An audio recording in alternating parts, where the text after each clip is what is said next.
E aí pessoal, beleza? Eu sou o Jota e sejam bem-vindos ao canal. Já avisando que neste vídeo haverá spoilers. Assista apenas se você não se importa de saber o que acontece antes de ver o filme. Lembrando que a classificação indicativa é de não recomendado para menores de 18 anos. Então, adiantando a pergunta se vale ou não a pena assistir Pânico 7, sim, na minha opinião vale a pena. A produção contou com um orçamento de 45 milhões de dólares. A expectativa é que até o fim de semana de estreia nos Estados Unidos, a bilheteria alcance 40 milhões de dólares. O filme é dirigido por Kevin Williamson e estrelado por Neve Campbell, Isabel May e Courtney Cox. Eu fui ver esse filme na pré-estreia. A sala de cinema estava mais cheia do que eu imaginava para uma quarta-feira à noite. A maioria do povo eram adolescentes. No final da sessão, o pessoal até aplaudiu o filme. Fazia tempo que eu não vi o público aplaudindo um filme. A última vez que eu acho que vi isso acontecendo foi no Aquaman de 2018. Resumindo a história. A protagonista Sidney agora tem uma filha chamada Tatum, em homenagem à sua falecida amiga que aparece no primeiro filme.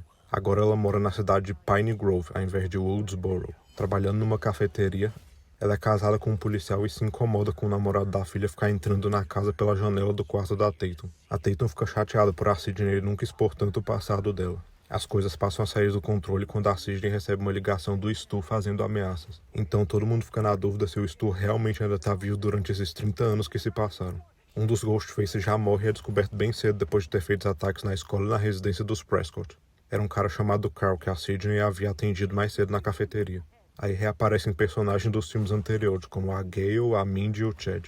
Eles passam a investigar quem pode ser o assassino entre as pessoas ao redor da Tatum. Por exemplo, o namorado dela, Ben, a amiga dela, Chloe, e o vizinho dela, Lucas. Depois de muitos assassinatos, a gente descobre quem são os outros Ghostface. Eram o supervisor do manicômio Fallbrook, Marco, e a vizinha, Jessica. Os dois se conheceram quando ela foi pra lá depois de ter assassinado o marido, com quem ela não se dava bem. Ela diz que esse ato dela foi inspirado pela Sidney por ela também ter lidado com os Ghostfaces matando eles. A Jessica então vê a Sidney como um ídolo para ela e se desapontou com a Sidney ter se mudado para poder se esconder. Eu já tinha assistido todos os 6 filmes de Pânico e eu nunca conseguia acertar quem era o verdadeiro assassino. Nesse aqui eu tava desconfiando mais do Lucas e da Chloe, mas no fim nem eram eles. Pânico 7 é uma sequência que se apoia bastante nos títulos anteriores da saga, então é bastante recomendado vocês já terem visto todos os lançamentos da franquia. Porque, por exemplo, mostram a casa do primeiro filme, tem citações a personagens antigos, tem um momento que aparecem os Ghostfaces anteriores.